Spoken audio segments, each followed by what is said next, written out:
ماشاء اللہ لا حول ولا قوة الا باللہ العلی العظیم بسم اللہ الرحمن الرحیم رب اشرح لی صدری ویسر لی امری واحلل عقدۃ من لسانی ویفقہوا قولی الحمد للہ الذی لا یبلغ مدحتہ القائلون ولا یحصی نعماءہ العادون والصلاة والسلام علی سید الانبیاء والمرسلین ابی القاسم محمد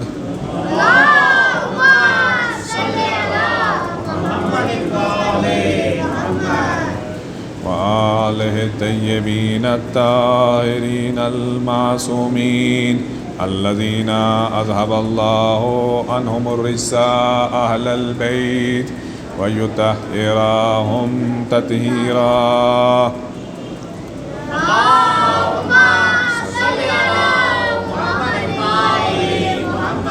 جب میں اپنے زمانے کے امام کا لقب خاص ذکر کروں تو آپ سب سے گزارش ہے کہ اپنی اپنی جگہ سے کھڑے ہو کے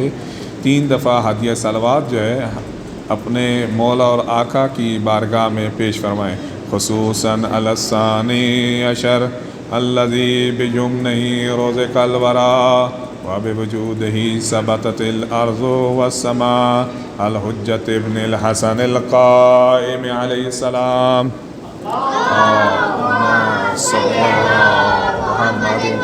صلی اللہ محمد وآل محمد اللہم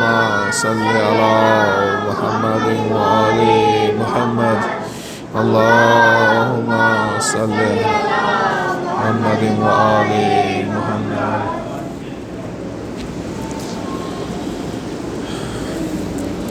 واللعنۃ الدائمۃ علی اعدائہم اجمعین خصوصاً علی الجبت والطاغوت واللات والعزیٰ۔ اما بعد فقد قال اللہ تبارک و تعالی فی کتابہ الاعلی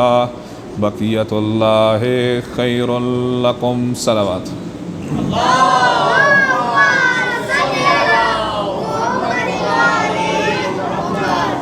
گزشتہ ایام سے خداوند کریم نے جو توفیق دی ہے کہ آپ کے سامنے اپنے ناقص عرائض عرض کروں، جس کا مختصر سا خلاصہ یہ ہے کہ دین کی معرفت کے لیے سب سے پہلے قرآن سے اور اہل بیت علیہم السلام کے کلام سے اصول دین اور عقائد کا جاننا ضروری ہے، اور اس کے بعد اگر کوئی شبہات یا اعتراضات ہوں تو اس کے بعد جو ہے انسان ان کی طرف توجہ کرے۔ اور دوسرا اہم نقطہ کہ قرآن کی تفسیر، قرآن کی تفہیم، قرآن کی تشریح، قرآن کی تفصیل،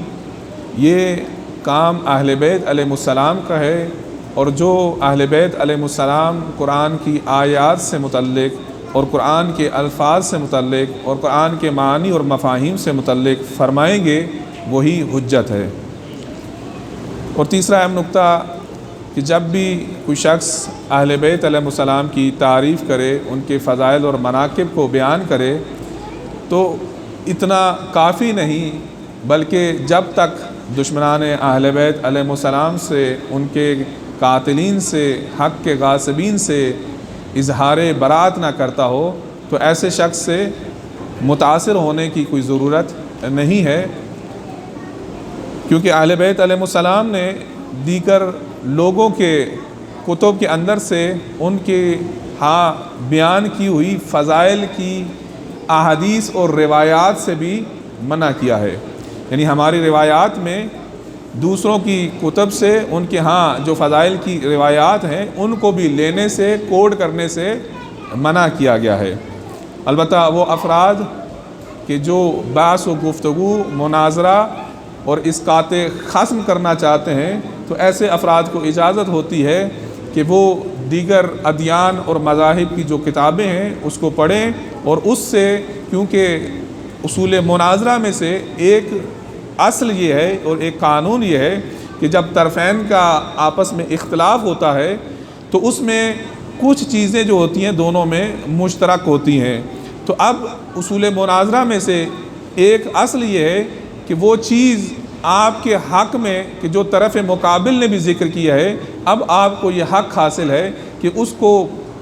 بتانے کے لیے، اس کو سمجھانے کے لیے، اس کے عذر اور بہانے کو ختم کرنے کے لیے، اس پر حجت کو تمام کرنے کے لیے آپ کے حق میں جو چیز اس کی کتابوں میں یا اس کے مکتب میں موجود ہے، اب آپ اس کو نقل کر سکتے ہیں۔ صلوات بر محمد علیہ۔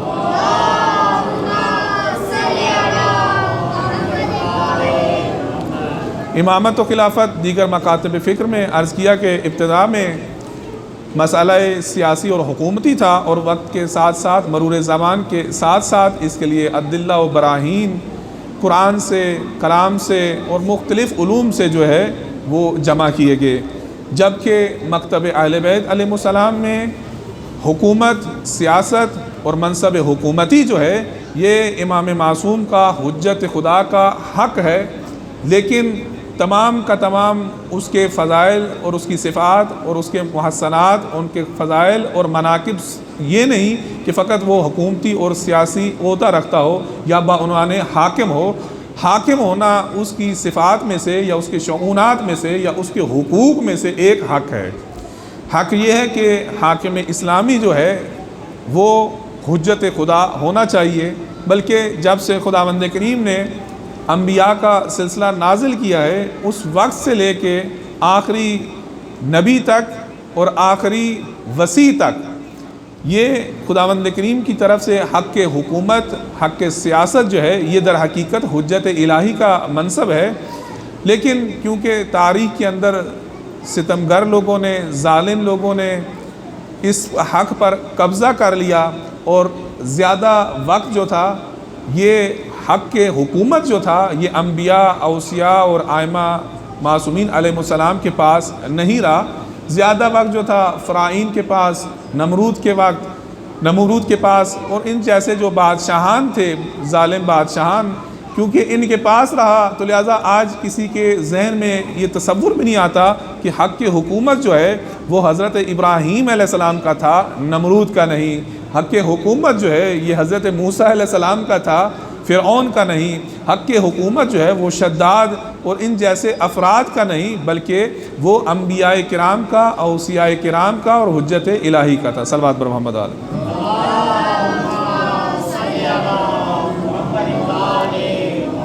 خداوند کریم نے انسان کی ہدایت کے لیے حجت الہی کو بھیجا، حجج الہی کو خداوند کریم نے ارسال کیا، مبعوث کیا۔ پہلی حجت خدا جو ہے خداوند کریم نے سب سے پہلے، اس سے پہلے کہ بشریت، انسانیت زمین پر قدم رکھے، خداوند کریم نے پہلے انسان کو، پہلے بشر کو بعنوان ہادی، بعنوان حجت خدا جو ہے وہ زمین پر بھیجا ہے۔ خداوند کریم نے یعنی ایک سیکنڈ بھی اپنی زمین کو حجت خدا سے خالی قرار نہیں دیا، اور اس کے بعد یہ سلسلہ جو ہے وہ چلتا رہا۔ فضلنا بعضهم علی بعض انبیاء کو، بعض اوصیاء کو، بعض حجت خدا کو خداوند کریم نے بعض دیگر پر فضیلت عطا کی، اور 5 اولی العزم انبیاء ہیں، اور جو خداوند کریم نے تمام فضائل اور مناقب اور صفات، کمالات جو ہیں وہ تمام حجت الہی کو، اوصیاء الہی کو، انبیاء الہی کو، اولی العزم انبیاء کو جو صفات خداوند کریم نے شجاعت، علم، سخاوت، حلم،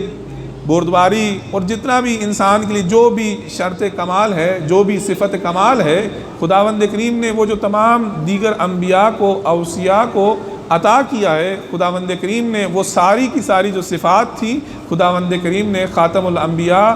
صلی اللہ علیہ وآلہ وسلم کو عطا فرمایا ہے۔ اور خداوند کریم نے جو منصب اور تمام صفات، بلکہ اس سے بالاتر صفات اور کمالات جو ہیں سید الانبیاء کو عطا فرمایا ہے، اور یہی صفات نبوت اور رسالت کے علاوہ، یعنی وہ کمالات کہ جو رسول اللہ صلی اللہ علیہ وآلہ وسلم کی ذات گرامی میں موجود تھی، وہ صفات حسنہ، وہ کمالات، وہ فضائل، وہ مناقب کہ جو رسول اللہ صلی اللہ علیہ وآلہ وسلم کی ذات گرامی کو خداوند کریم نے محبت کیے تھے، خداوند کریم نے عطا کیے تھے، سوائے نبوت اور رسالت کے علاوہ۔ ان دو کمالات کے علاوہ دیگر تمام کمالات جو ہیں وہ خداوند کریم نے ائمہ معصومین علیہ السلام کو عطا کیے ہیں۔ صلوات بر محمد۔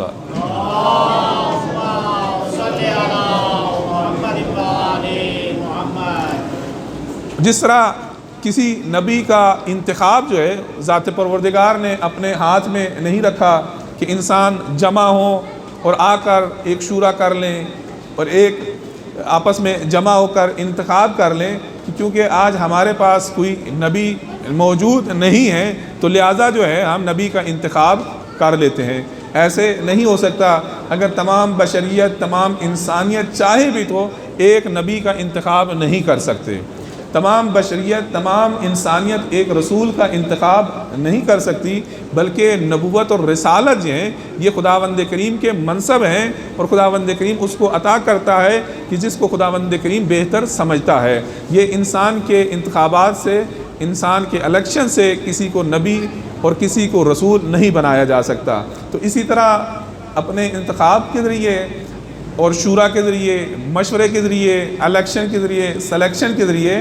خداوند کریم کے جو اوصیاء ہیں، انبیاء کے اوصیاء جو ہیں ان کا بھی انتخاب نہیں کیا جا سکتا۔ لہذا متعدد مقامات پر رسول اللہ صلی اللہ علیہ وآلہ وسلم نے اپنے اوصیاء کا، اپنے ائمہ علیہ السلام کا، اپنے جانشینوں کا جو انہوں نے اعلان فرمایا ہے، اور سب سے اہم مقام کہ جس کے بعد تمام امت مسلمہ پر، تمام امت پر، تمام ادیان پر، تمام مذاہب پر حجت کو تمام کر دیا گیا ہے۔ یا ایھا الرسول بلغ ما انزل الیک من ربک فإن لم تفعل فما بلغت رسالتہ۔ اے میرے رسول، آپ وہ چیز پہنچا دیں جو آپ کے پروردگار کی طرف سے آپ کے اوپر نازل ہوئی ہے، اور اگر آپ نے یہ کام نہ کیا تو گویا رسالت کا کوئی کام انجام نہیں دیا۔ اور اس کا خصوص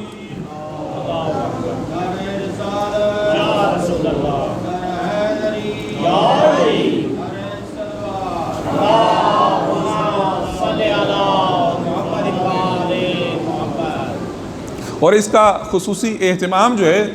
کل تاریخ بشریت میں آدم علیہ السلام سے لے کے روز قیامت تک ایسا انتظام جو ہے، اس طرح کا بندوبست جو ہے ذات پروردگار نے اور کسی بھی نبی نے اس طریقے سے انجام نہیں دیا۔ کسی بھی نبی نے جو ہے اس سے پہلے اتنا بڑا اجتماع جو ہے وہ برگزار نہیں کیا، اتنے لوگوں کو اکٹھا نہیں کیا کہ اعلان کریں اپنے وسیع کا۔ اب وہ آپ کو معلوم ہے کہ حجۃ الوداع میں رسول اللہ صلی اللہ علیہ وآلہ وسلم نے جب یہ آیت نازل ہوئی اور جب حج ختم ہو چکا تو 18 ذی الحجہ کو وہ جو لوگ آگے چلے گئے تھے، کیونکہ رسول اللہ صلی اللہ علیہ وآلہ وسلم نے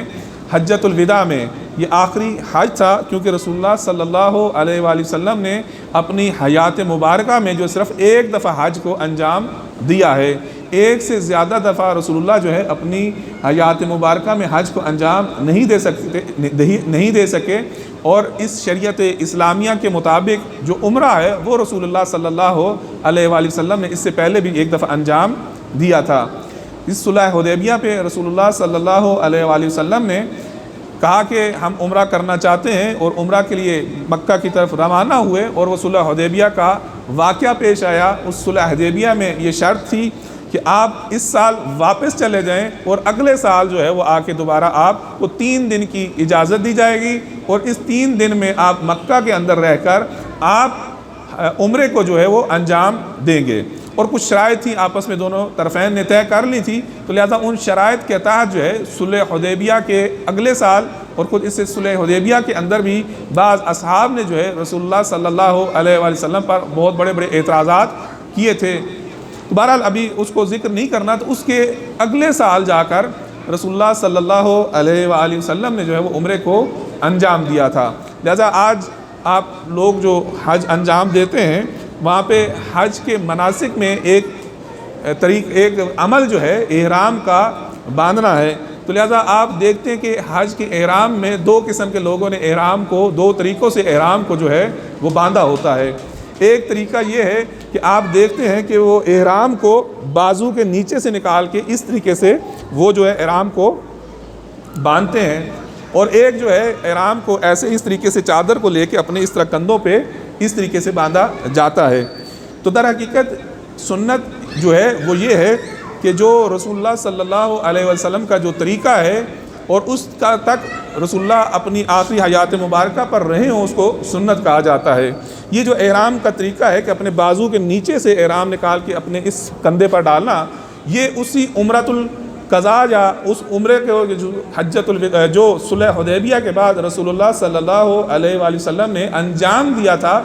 اس وقت کیونکہ اب صلح حدیبیہ ہوئی تھی، مشرکین کے ساتھ ایک مقابلہ تھا، مشرکین کے ساتھ ایک عداوت تھی، اور ان کے ساتھ اپنی بڑھائی، اپنی عظمت، اپنی شان و شوکت کو جو ہے وہ ظاہر کرنا تھا۔ لہذا آج بھی اس صفا و مروہ کے درمیان آپ جا کر دیکھیں تو وہاں پہ سبز لائٹوں کے ساتھ جو ہے وہ علامتیں لگی ہوئی ہیں۔ تو یہ اس زمانے میں بازار بنی شیبہ یا اس طرح کا باب بنی شیبہ بھی اس طرف ہے، اور اس جگہ پر جو ہے یہ مشرکین کا در حقیقت جو ہے یہ بازار ہوا کرتا تھا۔ تو رسول اللہ صلی اللہ علیہ وآلہ وسلم نے اپنے اصحاب کو یہ حکم دیا کہ اس طریقے سے، یعنی اپنے شانوں کے نیچے سے جو ہے وہ آپ احرام کو باندھیں اور دوسرے کندھے پر ڈالیں، آپ کے مسلز اور آپ کے جو بازو ہیں یہ نظر آئیں، اور وہاں پر آپ جیسے آج پریڈ کے انداز میں چلتے ہیں، جس کو عربی زبان میں ہرولہ کہتے ہیں، اس انداز میں کہ آپ کے پاؤں زمین پر زور زور سے لگیں، اور جب وہ آپ وہاں سے گزریں تو آپ کی پاؤں کی دھمک جو ہے مشرکین پر اس کا اثر پڑے۔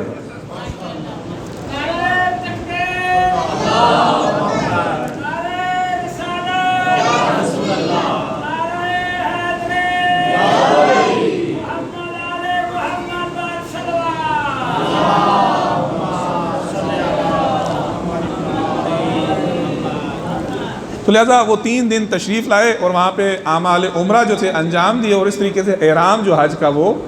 پہنا۔ اور اس کے بعد آخری حجۃ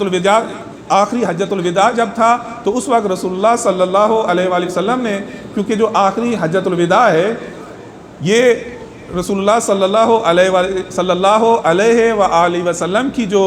رحلت و شہادت ہے، یہ 28 صفر سن 11 ہجری کو جو ہے وہ ہوئی ہے۔ تو سن 10 ہجری کو ذی الحج کا جو مہینہ تھا یا ذیقعد کا مہینہ، کیونکہ اس زمانے میں لوگ پیدل چلتے تھے، ذرا ٹائم سے پہلے نکلنا پڑتا تھا، تو سن 10 ہجری میں رسول اللہ جو ہے انہوں نے حج کا اعلان کیا، اور اس وقت تک یہ جزیرۃ العرب جو تھا اس کے اکثر حصے جو تھے یہ فتح ہو چکے تھے۔ مکہ، مدینہ، حجاز، یہاں تک کہ یمن جو ہے، آج بھی آپ نقشے میں اس جزیرۃ العرب کو دیکھیں تو اس پورے جزیرۃ العرب کا جو آپ کو نقشہ ملے گا تو تقریباً رسول اللہ صلی اللہ علیہ وآلہ وسلم کی حیات مبارکہ میں اس جزیرۃ العرب جو ہے اس پر رسول اللہ کا قبضہ جو ہے، اور یہاں پر اسلام کی دعوت جو ہے وہ پھیل چکی تھی۔ اسلام جو ہے مکہ اور مدینہ اور طائف سے ہٹ کر دیگر شہروں اور قبائل کے اندر بھی اسلام پھیل چکا تھا۔ تو رسول اللہ صلی اللہ علیہ وآلہ وسلم نے اب تمام قبائل کو، تمام شہروں کو، تمام بلاد کو، دیگر ممالک کو کہ جو اسلام قبول کر چکے تھے وہاں پہ خط کو روانہ کیا، اور کہا کہ میں اپنا حج ادا کرنا چاہتا ہوں، تو جو بھی حج کو ادا کرنا چاہے تو میرے ساتھ وہ مکہ کی طرف روانہ ہوئے۔ تو اب رسول اللہ صلی اللہ علیہ وآلہ وسلم نے جب اس دفعہ حج کو انجام دیا تو اب جب انہوں نے عمرے کے لیے اور حج کے مناسک کے لیے جو احرام پہنا، تو اب رسول اللہ صلی اللہ علیہ وآلہ وسلم نے اس طریقے سے احرام کو نہیں پہنا، بلکہ انہوں نے اس طریقے سے کہ جیسے چادر کو لے کے انسان اپنے دونوں شانوں پہ لے کے اس طریقے سے آ کے انہوں نے احرام کو باندھا، اور وہ جگہ جو صفا اور مروہ کے درمیان میں نے کہا جہاں پہ علامتیں لگی ہیں، اب جب اس جگہ سے گزرے تو بالکل آرام اور سکون سے چلتے ہوئے انہوں نے سعی کو انجام دیا۔ یعنی یہ حرکت جو تھی ایک مخصوص اور ایک خاص زمانے کے لیے اور ایک خاص وجوہات کی وجہ سے ایک حرکت تھی، اور اگلی دفعہ جب انہوں نے عمرہ کیا اور حج کے مناسک کو انجام دیے تو وہ حرکت جو تھی اس دفعہ انہوں نے انجام نہیں دی۔ تو لہٰذا آج جو عمرے کا احرام ہے اس کے پہننے کا طریقہ جو ہے وہ یہی ہے۔ صلوات محمد علیہ۔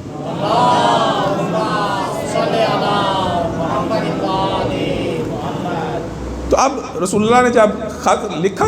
خطوط لکھے قبائل کو، مختلف ممالک میں، مختلف بلاد کے اندر، مختلف شہروں کے اندر، مختلف آبادیوں کے اندر کہ یہ میرا آخری حج ہے، یہ میرا حج ہے اور آخری حج ہے کہ جو حج کو میرے ساتھ انجام دینا چاہتا ہو وہ مکے روانہ ہو۔ تو اب سب قبائل سے، سب علاقوں سے، سب شہروں سے اور جتنے بھی جزیرۃ العرب کے اندر شہر تھے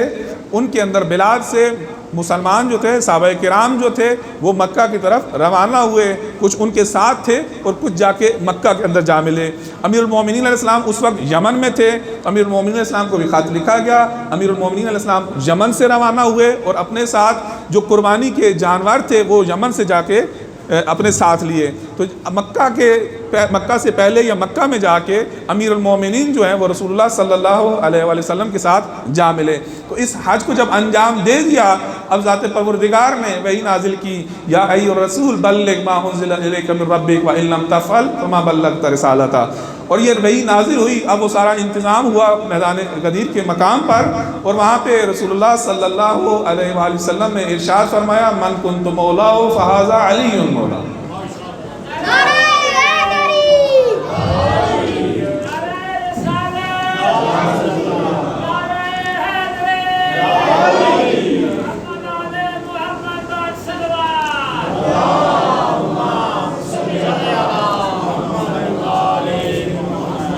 اور عید غدیر کی مناسبت سے یا 18 ذی الحج کی مناسبت سے سوشل میڈیا پر یا مختلف جگہ پر آپ یہ جو بینر دیکھتے ہیں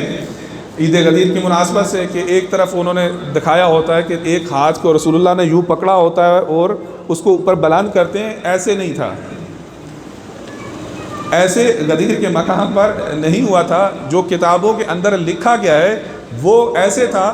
کہ رسول اللہ صلی اللہ علیہ وآلہ وسلم نے جو سارا اجتماع تھا اصحاب کرام کا، جب ان کو بلایا، اور ایک بہت طولانی خطبہ ہے، ایک بہت لمبا خطبہ ہے، اور خطبے کے اندر بہت زیادہ مطالب ہیں، بہت زیادہ فضائل اور مناقب جو ہیں وہ اہل بیت علیہ السلام کے بیان ہوئے ہیں۔ اور ابھی بھی بعض مقامات پر عید غدیر کے دن وہ خطبہ جو ہے اس کی ایسے تلاوت کی جاتی ہے جیسے حدیث قصہ کی تلاوت کی جاتی ہے۔ لہٰذا عید غدیر کو یا روز غدیر کو، یوم غدیر کو احیاء کریں، تو اس کے جو باقی اعمال میں سے مومنین سے درخواست ہے یا گزارش ہے کہ اپنے اپنے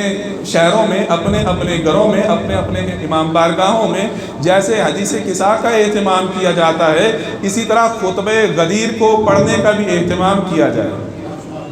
تو بہرحال عرض یہ کر رہا تھا کہ اب رسول اللہ صلی اللہ علیہ وآلہ وسلم نے جب سب لوگ جمع تھے اور وہ خطبہ طولانی ارشاد فرمایا، امیر المومنین علیہ السلام کو بلایا، امیر المومنین علیہ السلام سامنے تھے اور پیغمبر پیچھے تھے، اور اس طریقے سے پیغمبر نے یوں دونوں ہاتھوں سے امیر المومنین کے ہاتھوں کو پکڑا اور اس طرح بلند کیا کہ اب جو ہے امیر المومنین جو ہیں وہ آگے تھے، وہ سب کو یوں نظر آ رہے تھے، اور اب فرمایا، من کنت مولاہ فہذا علی مولا۔ اور آپ نے علماء کرام کی جو لباس ہوتا ہے قبا، اس کے نیچے یہ سوراخ جو دیکھا ہے، یہ در حقیقت سوراخ جو ہے یہ ان کی قبائیں جو ہیں وہ پھٹی نہیں ہوتی، بلکہ یہ سوراخ جو ہے اسی کی یادگی میں رکھا جاتا ہے کہ جس طرح رسول اللہ نے امیر المومنین کو اس طرح سے اٹھایا تھا تو رسول اللہ جو ہے پیچھے چھپ گئے تھے، امیر المومنین سامنے آ گئے تھے، تو اسی کی یاد میں ہمارے لباس کے اندر بھی یہ سوراخ جو ہے اس کی یاد کے طور پہ ہوتا ہے۔ صلوات اللہ۔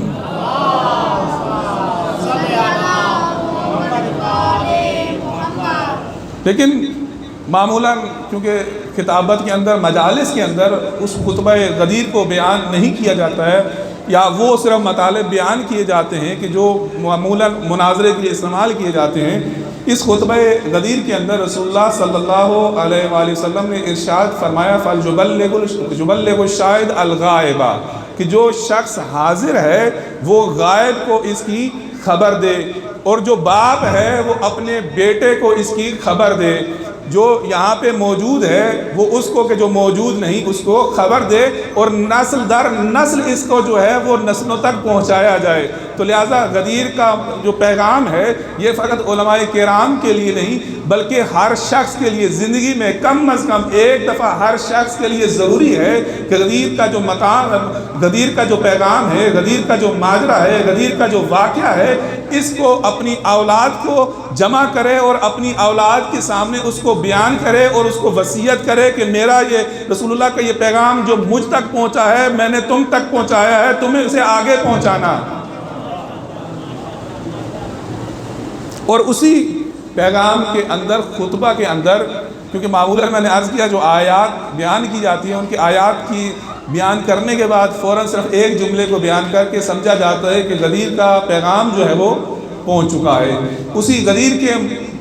خطبہ کے اندر، پیغام کے اندر رسول اللہ صلی اللہ علیہ وآلہ وسلم نے 12 ائمہ کا ذکر بھی کیا ہے، امام حسن، امام حسین علیہ السلام کا اور امام مہدی علیہ السلام کا نام ذکر کر کے ان کی امامت کو، ولایت کو، وصایت کو، خلافت کو بیان کیا ہے۔ صلوات محمد علیہ۔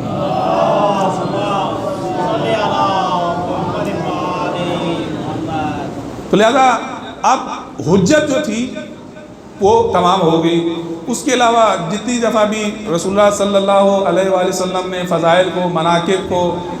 بیان کیا ہے، وہ ایک خاص مجمع کے اندر، ایک خاص موقعیت کے اندر، 10 بندوں کے اندر، 20 آدمی کے اندر، 40 کے اندر، 50 کے اندر بیان کیا۔ لیکن یہ غدیر کا وہ واحد مقام ہے، میں نے کہا تاریخ بشریت میں کہ اس سے پہلے کسی بھی نبی نے اس طرح کا اجتماع برگزار نہیں کیا،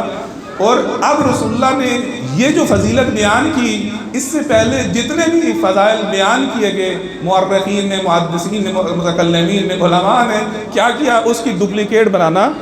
شروع کر دی۔ جیسے ہی کوئی فضیلت کی حدیث تھی تو ٹیکسالی، حدیث کی ٹیکسالیوں میں اس سے ملتی جلتی جو حدیثیں بنانا شروع کر دی۔ کہا سد الابواب الا باب علی، کہ تمام رسول نے مسجد نبوی میں، مسجد نبوی ایسے تھی کہ آج جو مسجد نبوی کا نقشہ موجود ہے وہ یوں تھا کہ جب مسجد نبوی بنائی گئی تھی تو اس کی یوں جو دیواریں تھی، دیواریں نہیں تھی بلکہ اصحاب کے گھر تھے، اور ان کے گھروں کا ایک ایک دروازہ مسجد میں کھلتا تھا اور ایک دروازہ باہر کھلتا تھا، یعنی اپنے گھروں سے نکلتے تھے تو مسجد میں داخل ہو جاتے تھے۔ وہی نازل ہوئی کہ تمام دروازوں کو بند کر دیں سوائے امیر المومنین علیہ السلام کے دروازے کے۔ زیادہ معروف حدیث ہے سد الابواب الا باب علی، رسول اللہ صلی اللہ علیہ وآلہ وسلم نے تمام دروازوں کو کہ جو مسجد کے اندر کھلتے تھے ان کو سب کو بند کر دیا، اور سوائے امیر المومنین علیہ السلام کے دروازے پہ۔ تو یہ ایک بہت بڑی فضیلت تھی، اور آ کے لوگوں نے اعتراض بھی کیا تو امیر المومنین علیہ السلام نے کہا خداوند کریم نے حضرت موسیٰ کی جانشین حضرت ہارون کی جو اولاد تھی، ان کے بیٹے شبر و شبیر، ان کے لیے خداوند کریم نے یہ اعلان کیا تھا کہ ان کے علاوہ دیگر تمام لوگوں کے دروازوں کو بند کر دیا جائے، تو میں نے بھی اپنے وسیع امیر المومنین کے گھر کے علاوہ دیگر تمام لوگوں کے دروازوں کو بند کر دیا۔ تو بہرحال کہنے کا مقصد یہ تھا کہ یہ ایک حدیث ہے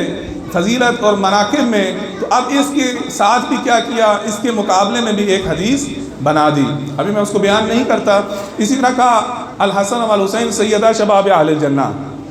حسن اور حسین کیا ہیں، یہ جوانان جنت کے سردار ہیں، تو اس کے مقابلے میں بھی ایک حدیث کو بنا لیا۔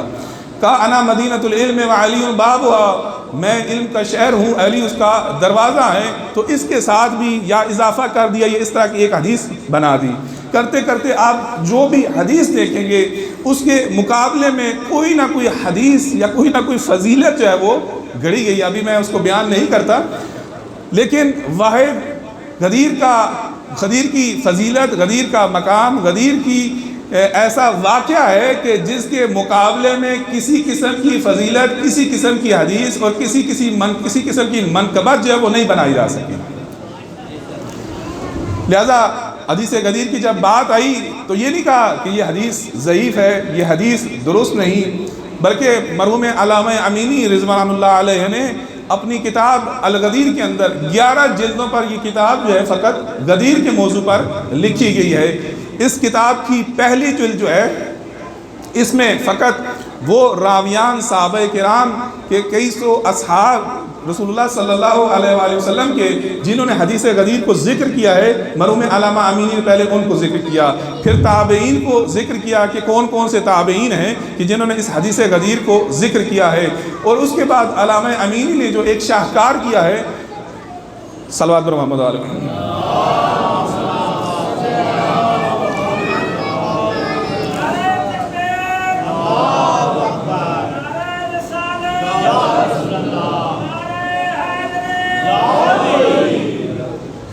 مرحوم علامہ امینی نے یہ ذکر کرنے کے بعد پہلی جلد جو ہے تقریباً انہی امور پر کہ جو میں نے ذکر کیا ہے بیان کیا ہے، اور اس کے بعد مرحوم علامہ امینی نے اب وہ شعراء اور ادباء کہ جنہوں نے غدیر کو اپنے اپنے اشعار کے اندر لکھا ہے، ہر صدی کے اندر مرحوم علامہ امینی نے وہ ان شعراء کو، ادباء کو، پہلی صدی ہجری کے شعراء کہ جنہوں نے اپنے اپنے شعروں کے اندر، کیونکہ آپ کو پتہ ہے کہ جب ایک چیز شعر میں آتی ہے اور ایک معاشرے میں جب ایک شعر آ جاتا ہے تو وہ اس معاشرے کی کسی واقعے کی عکاسی کرتا ہے، تو یہ اس بات کی علامت ہوتی ہے کہ یہ واقعہ جو ہے اس معاشرے کے اندر بہت معروف ہے کہ جس کو شعراء نے اپنے کلام میں ذکر کیا ہے اور معاشرہ پورے کا پورا اس واقعے کو جانتا ہے، تو لہذا پہلے صدی ہجری کے جو شعراء تھے ان کو ذکر کیا، ان کے جو اشعار تھے جس میں غدیر کا ذکر تھا، یہ واقعہ ذکر تھا، مرحوم علامہ امینی نے ان کو ذکر کیا، پھر دوسری صدی ہجری کے، پھر تیسری صدی ہجری کے، یہاں تک کہ 14ویں صدی ہجری تک جتنے بھی اشعار شعراء موجود تھے اور انہوں نے غدیر کا ذکر اپنے اپنے نظموں کے اندر، اپنے اپنے شعروں کے اندر، اپنے اپنے قصیدوں کے اندر ذکر کیا تھا، مرحوم علامہ امینی نے وہ سارا ذکر کیا ہے۔ 11 جلدوں کے اندر فقط غدیر کے موضوع پر یہ مفصل کتاب موجود ہے۔ مرحوم علامہ امینی رضوان اللہ علیہ کے درجات کی بلندی کے لیے ایک صلوات۔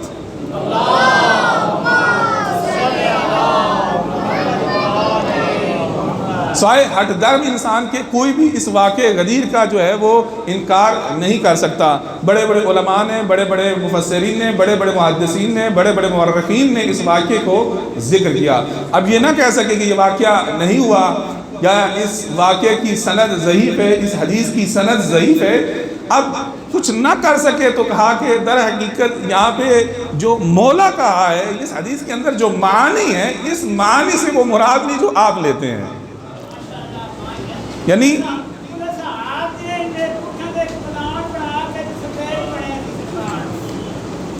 دیکھیں واقعہ جو ہے وہ میں نے مفصل خود ذکر نہیں کیا کہ میرا مقصد جو تھا تو مفصل واقعے کو ذکر نہیں کرنا تھا، ورنہ اگر میں مفصل واقعے کو ذکر کرتا تو بہت زیادہ وقت لگتا۔ صرف میرا بیان کرنے کا مقصد یہ تھا کہ فقط اس واقعے کی طرف اشارہ کروں، ورنہ اس واقعے کے اندر ہر چیز جو ہے وہ عجیب تھی۔ خود ایک کام یہ کیا گیا کہ آپ دیکھیں کہ منبر رسول اللہ صلی اللہ علیہ وآلہ وسلم جو ہے وہ کسی قسم کا بھی بنا سکتے تھے، لیکن رسول اللہ صلی اللہ علیہ وآلہ وسلم نے اس واقعے غدیر کے اندر ہر کام جو ہے وہ انوکھا کیا ہے۔ تو ایک کام جو کیا گیا، جیسا کہ ہمارے برادر نے اشارہ بھی کیا، کہ ایسا کیا کہ اصحاب کے جو پلان تھے اونٹوں کے، کیونکہ اس زمانے کی سواری جو تھی، اس زمانے کی مرسڈیز جو تھی وہ یہی اونٹ تھے، اور اونٹ پہ پلان رکھ کے جو ہے وہ سفر کیا جاتا تھا، تو رسول اللہ صلی اللہ علیہ وآلہ وسلم نے ان پلانوں کو جمع کیا، اور ان پلانوں کو جمع کر کے ایک بہت اونچا منبر جو ہے وہ بنایا گیا۔ آپ اس زمانے کے اعتبار سے دیکھیں کہ 1 لاکھ سے بڑا مجمع ایک عرب کی چھوٹی سی آبادی میں، جزیرۃ العرب کی ایک چھوٹی سی آبادی میں، جب مدینہ کی آبادی جو ہے 25-30 ہزار سے زیادہ نہیں تھی، تو آپ دیگر شہروں کا بھی حساب لگا لیں کہ وہاں کی آبادی کتنی ہوگی، تو اتنی شہروں کی آبادی والے شہروں میں اب رسول اللہ نے 1 لاکھ اصحاب کو اس غدیر کے مقام پر جمع کیا، اور وہ پلانوں کا منبر جو ہے بنایا گیا، تاکہ اب ہر چیز کو لوگ جو ہے وہ یاد رکھیں۔ صلوات بر محمد علیہ۔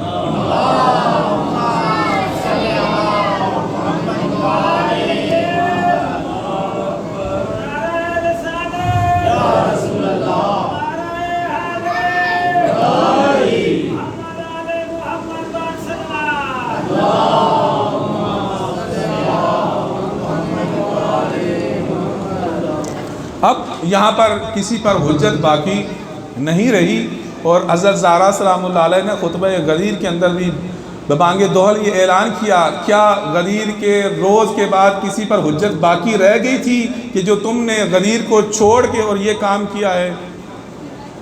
تو لہذا غدیر کے بعد تمام حجت جو ہے وہ مکمل ہو چکی ہے، اور اسی غدیر کے مقام پر میں انشاءاللہ عرض کروں گا کہ جو خطبہ ارشاد فرمایا ہے اس میں نہ فقط یہ کہ امیر المومنین اسلام کی خلافت کا، ولایت کا، وصایت کا، جانشینی کا ذکر کیا گیا، بلکہ 12 ائمہ امام مہدی علیہ السلام تک تمام ائمہ جو ہے ان کا نام تو نہیں دیا، عدد کو ذکر کر کے امام حسن اور حسین کا ذکر کر کے، تو امام مہدی کا وہاں پہ باقاعدہ طور پہ اس خطبے کے اندر ذکر موجود ہے، اور ان سب کی جانشینی کا، امامت کا جو ہے وہ اعلان کیا گیا۔ صلوات محمد علیہ۔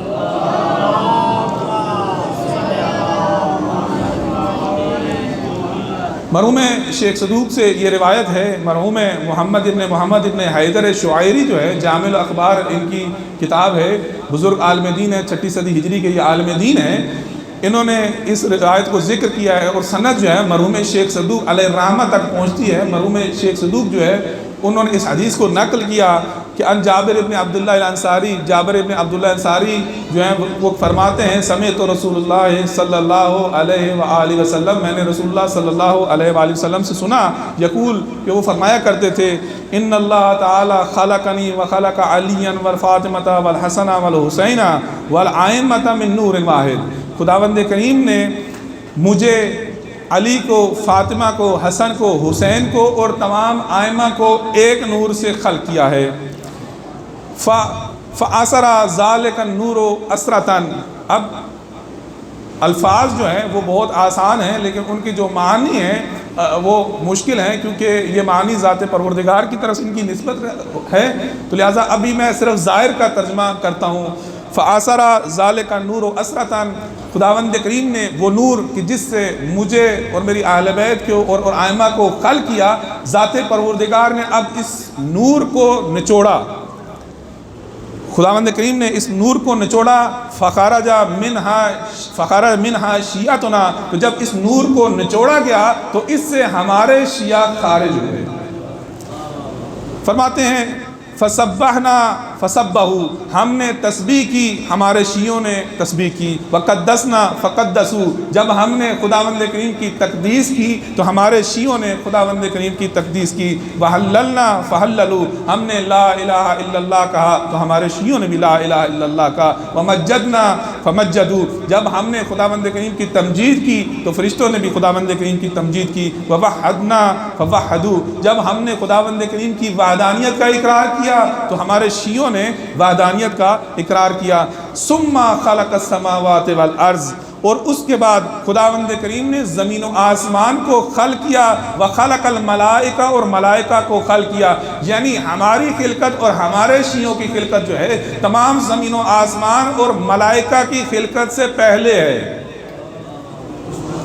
یعنی ابھی خداوند کریم نے کسی ملک کو بھی، خواہ وہ سردار ملائکہ حضرت جبرائیل ہو، میکائیل ہو، اسرافیل ہو، ملک الموت ہو، یا کوئی بھی دوسرا فرشتہ ہو، خداوند کریم نے ابھی تک کسی بھی فرشتے کو، ملک کو خلق نہیں کیا۔ اس سے پہلے ذات پروردگار نے ہمارے نور کو اور ہمارے شیعوں کے نور کو خلق کیا۔ اب امام رسول اللہ فرماتے ہیں فَمَكَثَتِ الْمَلَائِكَةُ مِئَةَ عَامٍ، 100 سال گزر گئے، ملائکہ اسی طرح موجود تھے، لا تعرف تسبیحا ولا تقدیسا ولا تنجیدا، ملائکہ نہ تسبیح جانتے تھے، نہ تقدیس جانتے تھے، اور نہ ہی تمجید جانتے تھے۔ فسبحنا وسبحت شیعتنا، ہم نے تسبیح کی، ہماری تسبیح کے بعد ہمارے شیعوں نے تسبیح کی، فسبحت الملائکہ، تو ملائکہ نے ہماری تسبیح کو دیکھ کر، ہمارے شیعوں کی تسبیح کو دیکھ کر ملائکہ نے تسبیح کی۔ فسبحنا وسبحت شیعتنا فسبحت الملائکۃ لتمجیدنا ووحدنا ووحدت شیعتنا ووحدت الملائکہ لتوحیدنا، ہم نے ذات پروردگار کی وحدانیت کا اقرار کیا تو ہمارے شیعوں نے بھی خداوند کریم کی وحدانیت کا اقرار کیا، اور جب ہم نے اور ہمارے شیعوں نے خداوند کریم کی وحدانیت کا اقرار کیا تو اس کو دیکھ کر ملائکہ نے بھی ذات پروردگار کی وحدانیت کا اقرار کیا۔ وَقَانَتِ الْمَلَائِكَةُ، اس سے پہلے ملائکہ لا تعرف تسبیحا ولا تقدیسا، اس سے پہلے نہ ملائکہ تسبیح جانتے تھے، نہ تقدیس جانتے تھے، نہ تحلیل جانتے تھے۔ وَمِن قبل تسبیحنا وشیعہ، تسبیح شیعتنا، ہماری اور ہمارے شیعوں کی تسبیح سے پہلے ملائکہ نہ تسبیح جانتے تھے، نہ تقدیس جانتے تھے۔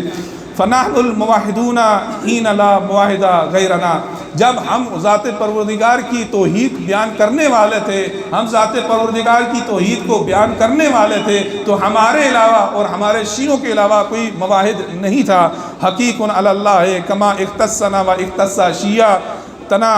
انا و شیعتنا فی اعلی علیین، تو خداوند کریم نے اپنے اوپر لازم قرار دیا ہے کہ کہ جیسے خداوند کریم نے ہمیں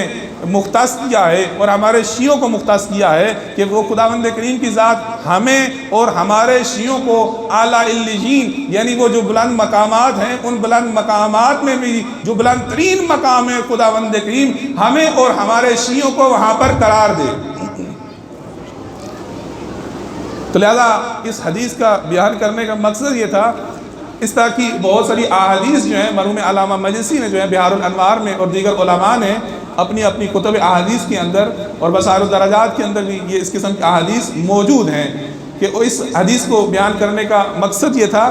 کہ یہ اہل بیت علیہ السلام کا نور اور ان کے شیعوں کا نور جو ہے ذات پروردگار نے تمام چیزوں سے پہلے خلق کیا ہے۔ اہل بیت علیہ السلام اور ان کے شیعہ جو ہے ملائکہ کی خلقت سے بھی پہلے موجود تھے۔ ایسا نہیں کہ اب جب یہ رحلت رسول ہوئی تو رحلت رسول کے بعد اب جو ہے کچھ مسئلہ پیش آیا تو اس مسئلے پیش آنے کی وجہ سے جو ہے یہاں سے شیعت کا آغاز ہوا، نہیں بلکہ ائمہ معصومین علیہ السلام نے فرما دیا کہ شیعت کا جو آغاز ہے وہ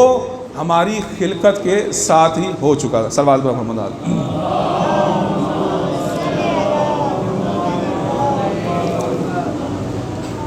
رسول اللہ صلی اللہ علیہ وآلہ وسلم سے پوچھا کسی نے کہ کیا آپ جناب عقیل سے محبت کرتے ہیں؟ تو رسول اللہ نے کہا کہ میں جناب عقیل سے دو وجہ سے محبت کرتا ہوں۔ جناب عقیل جو ہیں یہ امیر المومنین سے 20 سال بڑے ہیں اور جناب عقیل کے اور امیر المومنین کے درمیان جو ہے 10 سال بعد جو ہے یعنی حضرت جعفر طیار علیہ السلام موجود ہیں، یعنی 4 بیٹے ہیں حضرت ابو طالب علیہ السلام کے، پہلے طالب، دوسرے عقیل اور تیسرے جو ہے وہ جعفر اور چوتھے جو ہے وہ امیر المومنین۔ عقیل جو ہے یہ ان کا امیر المومنین سے جو فاصلہ ہے وہ 20 سال کا فاصلہ ہے۔ اب حضرت عقیل ابن ابی طالب جو ہیں یہ علم الانساب کے نسب کے عرب کے جو نسب تھے ان کے بہت زیادہ ماہر تھے اور جو دشمنان اہل بیت ہیں ان کے انساب کو بھی بہت اچھی طرح سے جانتے تھے۔ انہیں معلوم تھا کہ کہاں پر جنڈے والوں کی اولاد ہے،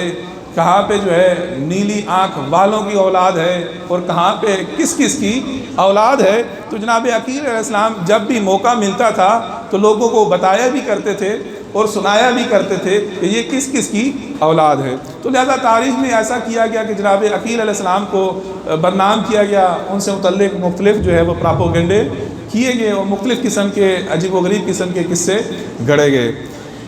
جس میں یہ کہا کہ جناب عقیل علیہ السلام عدالت امیر المومنین کی وجہ سے کو برداشت نہ کر سکے اور جا کے امیر المومنین کے جو مخالف سے اس سے جا کر مل گئے، جبکہ جناب عقیل علیہ السلام جو ہیں امیر المومنین کے زمانہ خلافت میں بالکل زمانہ خلافت کے آخر میں جو ہے حاکم شام کا ایک کارندہ جو تھا بوسر ابن ارطاط اس کا نام تھا، اس نے ایسا کیا، اس نے شام پر حملہ کیا اور مختلف ممالک اسلامیہ یا بلاد اسلامیہ جو ہے یہ اس پر قتل و غارت کرتا ہوا یمن تک پہنچ گیا۔ اب شام جو ہے وہ اس طرف ہے اور یمن جو ہے وہ اس طرف ہے۔ آپ اندازہ کریں کہ یہ شام سے نکلا اور قتل و غارت کرتا ہوا دھوکے فریب سے اور مختلف ہتھ کنڈوں کو استعمال کرتے ہوئے یہ یمن پہنچا اور یمن میں جا کے اس نے قتل و غارت کی اور وہاں پہ عبید اللہ ابن عباس حاکم یمن تھے، وہاں پہ اس قتل و غارت کے درمیان یہ امیر المومنین کو اطلاع دینے یمن سے امیر المومنین کے پاس کوفہ کی طرف آئے تو پیچھے اس نے یمن پر حملہ کیا اور ان کے 2 بالکل شیر خوار بچے جو تھے ماں کی گود کے اندر اس شخص نے ذبح کر دیے۔ تو امیر المومنین نے اس وقت اپنی مظلومیت سے متعلق کوفہ میں خطبہ جو ہے ارشاد فرمایا، نہج البلاغہ کا شاید 24 یا 25 نمبر یہ خطبہ ہے۔ تو حضرت عقیل ابن ابی طالب کو جب امیر المومنین اسلام کی اس مظلومیت کا علم ہوا اور امیر المومنین اسلام سے متعلق یہ پتہ چلا کہ اس قسم کا اپنی مظلومیت سے متعلق اپنی تنہائی سے متعلق امیر المومنین علیہ السلام نے خطبہ ارشاد فرمایا ہے، تو عقیل ابن ابی طالب نے یہ مکہ میں رہتے تھے، تو عقیل ابن ابی طالب نے ایک خط جو ہے امیر المومنین علیہ السلام کو لکھا کہ اے میرے وہاں جائے، مجھے پتہ چلا ہے کہ آپ اس مظلومیت کی حالت میں موجود ہیں، اگر آپ کا حکم ہے تو میں اپنی اولاد کو لے کے اپنے سب بچوں کو لے کے آپ کی خدمت میں حاضر ہوتا ہوں اور اپنے آپ کو اور اپنے بچوں کو آپ کے اوپر قربان کرتا ہوں۔ تو امیر المومنین صاحب نے ان کو ایک خط کا جواب دیا، خداوند کریم آپ کو جزائے خیر دے، اور اس کے بعد کہا کہ آپ اپنی جگہ پر باقی رہیں۔ تو لہذا پوچھا گیا کہ آپ عقیل سے محبت کرتے ہیں، تو رسول اللہ صلی اللہ علیہ وآلہ وسلم نے فرمایا کہ میں عقیل کو دو وجہ سے پسند کرتا ہوں، دو وجہ سے میں عقیل سے محبت کرتا ہوں۔ ایک وجہ یہ ہے کہ رسول خدا جو ہے، ایک وجہ یہ ہے کہ میرے چچا ابو طالب جو ہے وہ عقیل سے محبت کرتے تھے، میرے چچا ابو طالب عقیل سے بہت محبت کرتے تھے، کیونکہ میرے چچا عقیل سے بہت محبت کرتے تھے۔ رسول اللہ نے جناب ابو طالب کی محبت کو محور قرار دیا، کہا کہ جس سے میرے چچا محبت کرتے تھے میں کیوں اس سے محبت نہ کروں۔ تو لہذا اپنے چچا کی محبت کی وجہ سے کہ جو عقیل سے کرتے تھے، لہذا وہ بھی عقیل سے محبت کرتے تھے۔ کہا دوسری وجہ یہ ہے کہ جس کی وجہ سے میں عقیل سے محبت کرتا ہوں، فرمایا کہ ان کے فرزند میرے فرزند کے اوپر، میرے نواسے کے اوپر جو ہے اپنی جان کو قربان کر دیں گے، اور مومنین کی آنکھیں جو ہیں ان کی قربانی پر، ان کی مظلومیت پر جو ہے وہ گریہ کریں گی۔ تو لہٰذا میں عقیل سے محبت کرتا ہوں۔ کوفہ والوں نے امام حسین علیہ السلام کو خط لکھا کہ مولا پھل تیار ہو چکا ہے، ہمارا کوئی امام نہیں۔ انشاءاللہ اسی جملے کے اوپر جو ہے میں تشریح عرض کل یا پرسوں انشاءاللہ کروں گا کہ ہمارا کوئی امام نہیں، اور پھل تیار ہے۔ ہم حاکم کوفہ جو ہے بشیر اس کو نہیں مانتے، لہذا آپ کوفہ کی طرف تشریف لائیں۔ تو امام حسین علیہ السلام نے کئی ہزار خط تھے جو امام علیہ السلام کی خدمت میں بھیجے گئے۔ تو امام علیہ السلام نے ان خطوں کا جواب دیتے ہوئے کہا کہ میں اپنے چچا، اپنے بھائی، اپنے چچا زاد مسلم بن عقیل کو تمہاری طرف بھیجتا ہوں، اور وہ جیسے مجھے گزارش کریں گے، جیسے مجھے وہ رپورٹ دیں گے، اس کے مطابق جو ہے میں اقدام کروں گا۔ تو مسلم بن عقیل کوفہ کی طرف روانہ ہوئے۔ اب یہ کوفہ جو تھا، جیسا کہ تصور یہ کیا جاتا ہے کہ کوفہ ایک بڑا شہر تھا، اور بڑا بھرپور طریقے سے جناب مسلم کا استقبال ہوا اور جناب مسلم کے ساتھ لوگ مل گئے۔ ایسے نہیں تھا، بلکہ کوفہ ابھی تک وہاں پہ یزید کا کائندہ اور یزید کا جو حاکم تھا بشیر، نعمان ابن بشیر اس کا نام تھا، یہ وہاں پر حاکم تھا۔ تو جناب مسلم نے عقیل مخفی طریقے سے کوفہ کے اندر داخل ہوئے تھے، اور آج کی طرح جیسے شہر ہوتے ہیں، کھلے کھلے شہر ہیں، بڑے بڑے شہر ہیں، بلکہ اس زمانے میں جو شہر ہوتے تھے، شہروں کی حفاظت کرنے کے لیے ان کے اندر ایک باؤنڈری لائن کو لگایا جاتا تھا جس کو دیوار پناہ کہتے ہیں، اور لہٰذا اس کے ایگزٹ کے اور انٹری کے جو ہیں وہ ایک مخصوص دروازے ہوتے تھے۔ انہی دروازوں سے لوگوں نے شہر کے اندر داخل بھی ہونا ہوتا تھا، اور انہی دروازوں سے لوگوں نے خارج بھی ہونا ہوتا تھا۔ تو مسلم بن عقیل جو ہیں وہ کوفہ میں داخل ہوئے، جناب مختار کے گھر میں انہوں نے پناہ لی۔ مختار جو ہے یہ نعمان ابن بشیر کے داماد بھی تھے۔ تو بہرحال وہاں پہ انہوں نے امام حسین علیہ السلام کی جو دعوت تھی اس کو دیکھنے کے لیے لوگوں سے بات چیت کی۔ تو 18,000، بعض روایتوں میں 24,000 افراد لکھے گئے ہیں۔ تو ان 24,000 افراد جو ہیں یا 18,000 افراد جو ہیں، انہوں نے جناب مسلم بن عقیل کے ہاتھ پر بیعت کی۔ تو اس وقت جناب مسلم بن عقیل نے یہ کہا کہ آپ مولا امام حسین صاحب کو خط لکھا کہ آپ کوفہ تشریف لے آئیے، اتنے لوگوں نے میرے ہاتھ پر بیعت کر لی ہے۔ کہ اتنے میں ابن زیاد جو ہے یزید کو عمر بن سعد نے، بعض لوگ کہتے ہیں کہ عمر ابن سعد جو تھا ایک بہت بڑا فقیہ تھا، فلاں تھا، بہت اچھا آدمی تھا، نہیں، یہ شروع سے دشمن اہل بیت تھا، اہل بیت علیہ السلام کا بغض رکھتا تھا۔ تو لہٰذا اس نے شکایت کی یزید سے، اگر تو کوفہ کو بچانا چاہتا ہے تو پھر ایسا کر، یہ نعمان ابن بشیر جو ہے یہ بہت سست آدمی ہے۔ تو لہٰذا اس عمر بن سعد کی شکایت پر نعمان ابن یزید نے جو ہے اس کا ایک مشیر تھا، عیسائی مشیر تھا، اس کو بلایا اور اس سے مشورہ لیا، اور مشورے کے بعد اس نے ابن زیاد کہ جو اس وقت بصرہ کا حاکم تھا، کہا کہ تجھے بصرہ کے ساتھ ساتھ جو ہے میں کوفہ کی بھی حاکمیت دیتا ہوں اور تو جا کے کوفہ کو سنبھال۔ تو ابن زیاد جو ہے یہ کوفہ میں داخل ہوا، اور اس نے کوفہ میں داخل ہونے کے بعد مختلف جاسوس جو ہیں اس نے پھیلائے۔ ان میں سے ایک جاسوس جو تھا وہ جناب مسلم بن عقیل تک پہنچنے تک کامیاب ہو گیا، اور اس نے جا کے مسلم ابن عقیل کی شکایت کی کہ جناب مسلم ابن عقیل جو ہیں فلاں شخص کے گھر میں ہیں، ہانی ابن عروہ کے گھر میں ہیں۔ اس وقت ابن زیاد نے ہانی ابن عروہ کو بلایا اور ان سے تفتیش کی، تو پہلے تو عروہ ابن ہانی نے توریہ کرتے ہوئے کہا کہ ایسی کوئی بات نہیں، تو اتنے میں وہ جاسوس سامنے آیا اور اس نے ہانی ابن عروہ کی جو ہے سے متعلق ساری بات کو بتا دیا۔ تو اب جہاں پہ ہانی ابن عروہ کو جو ہے وہ شہید کر دیا گیا۔ سب سے پہلے ہانی ابن عروہ کے جو قبیلے کے افراد تھے یہ لوگ آئے اور انہوں نے دارالامارہ کا محاصرہ کیا، تو اس وقت ابن زیاد نے وہاں پر بیٹھے عمائدین کو، سرداروں کو خریدا اور کہا کہ جا کے تم اعلان کرو کہ ہم نے ہانی ابن عروہ کو کچھ بھی نہیں کیا، کہا ہانی ابن عروہ جو ہے اپنی جگہ پر سلامت ہیں، تو اور تمہیں یہاں پہ جنگ اور لڑائی کرنے کی کوئی ضرورت نہیں۔ اس طریقے سے فریب دے کے اس نے لوگوں کو واپس بھیجا۔ اب جب ان کے قبیلے کے لوگ جو تھے وہ ناکام ہوئے، تو اب جناب مسلم ابن عقیل جو ہیں انہوں نے ہانی ابن عروہ کی خاطر، ان کے خون کی خاطر آ کے دارالامارہ کا محاصرہ کیا۔ دارالامارہ کا محاصرہ کیا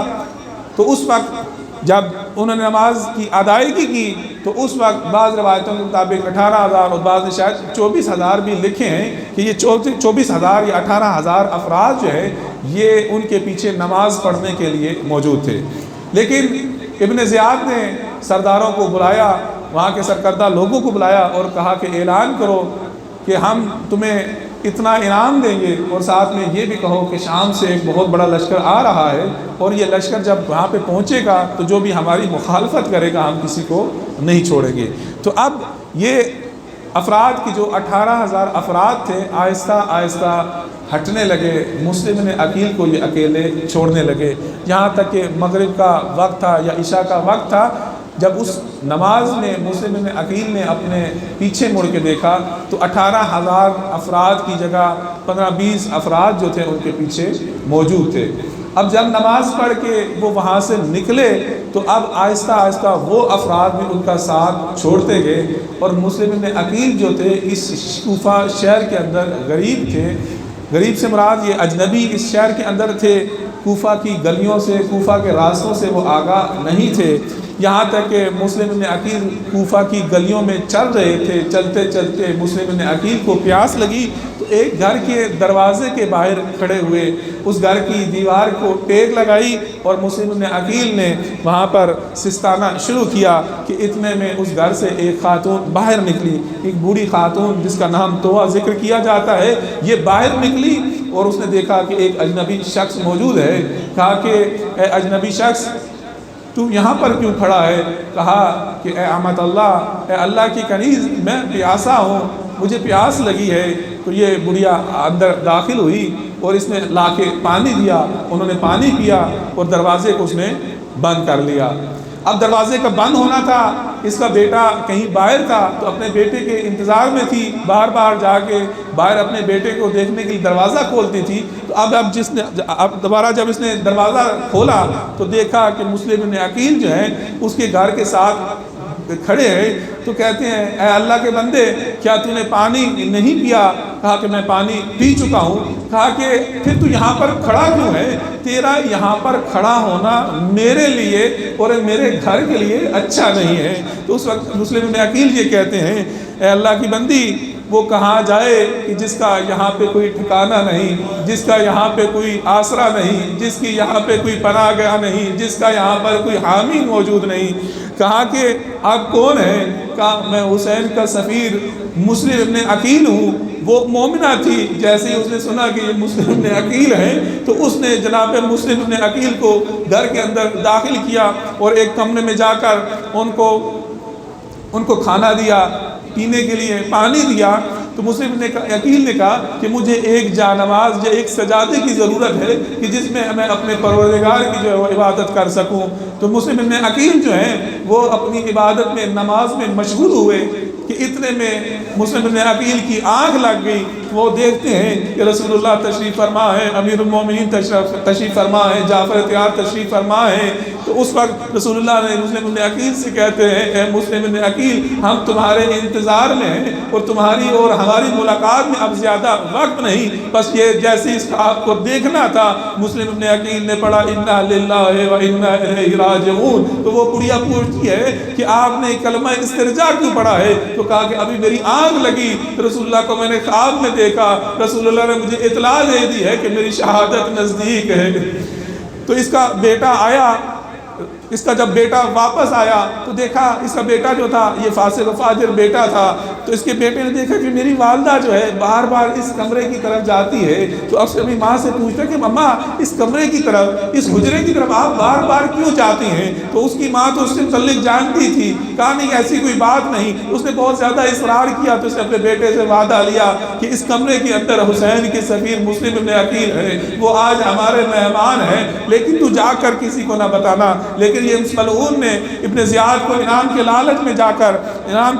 جا کے اس نے ابن زیاد کو خبر دے دی. جیسے ہی ابن زیاد کو خبر ملی، اس نے کئی ہزار کئی سو لوگوں کا دستہ جو ہے اس کے گھر کی طرف روانہ کیا. اب جیسے ہی گھوڑوں کے ٹاپوں کی آواز آئی، مسلم بن عقیل نے زرہ پہنی، مسلم بن عقیل نے خور جو ہے اپنے سر پہ پہنا، تلوار کو اپنے ہاتھ میں پکڑا اور باہر جانے لگے. تو یہ خاتون کہتی ہے کہ آپ اس گھر کے اندر رہ کر اپنا دفاع کریں تو گھر کے اندر دفاع آپ آسانی سے کر سکیں گے. تو اس وقت مسلم بن عقیل یہ کہتے ہیں دیکھو ہم خاندان بنی ہاشم کے لوگ بہت غیرت مند ہیں، اگر میں گھر کے اندر رہا تو یہ فوجیں جو ہے تیرے گھر میں داخل ہوں گی، تیرے گھر کی اور تیری بے حرمتی ہوگی. میں برداشت نہیں کرتا کہ کسی خاتون کی بے حرمتی ہو. اے مسلم بن عقیل دستبستہ عرض کرتا ہوں آپ کو کتنا خیال ہے کہ ایک اجنبی خاتون اس کے گھر کی بے حرمتی نہ ہو.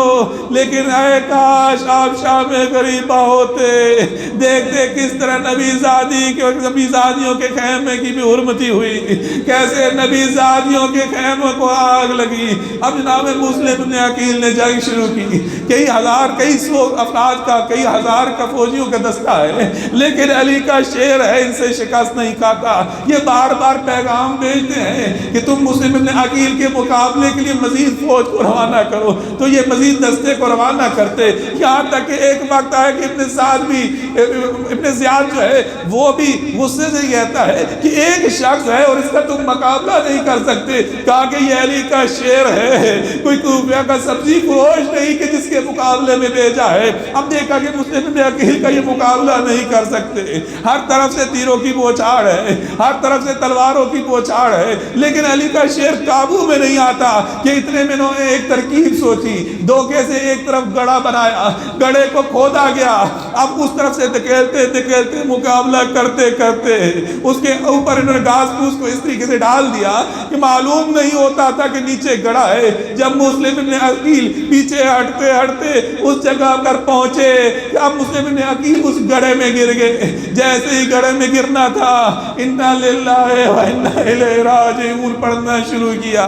اب مسلم بن عقیل گڑھے کے اندر گرے ہیں اور ہر طرف سے جس کے پاس جو کچھ بھی موجود ہے، اگر کسی کے ہاتھ میں تلوار ہے تو مسلم بن عقیل پر تلوار کا وار کرتا ہے، جس کے ہاتھ میں نیزہ ہے وہ غریب اجنبی مسلم بن عقیل پر نیزہ چلاتا ہے. جس کو کچھ نہیں ملتا تھا وہ جلتی ہوئی لکڑیوں کو پھینکتا ہے، یہاں تک کہ مسلم بن عقیل کو اس گڑھے سے نکال کے اب دربار کی طرف روانہ ہوئے. اب جب دربار کی طرف روانہ ہوئے، دربار کے دروازے پر، کیونکہ جناب مسلم بن عقیل صبح سے جنگ لڑتے زخموں سے چور ہے، جسم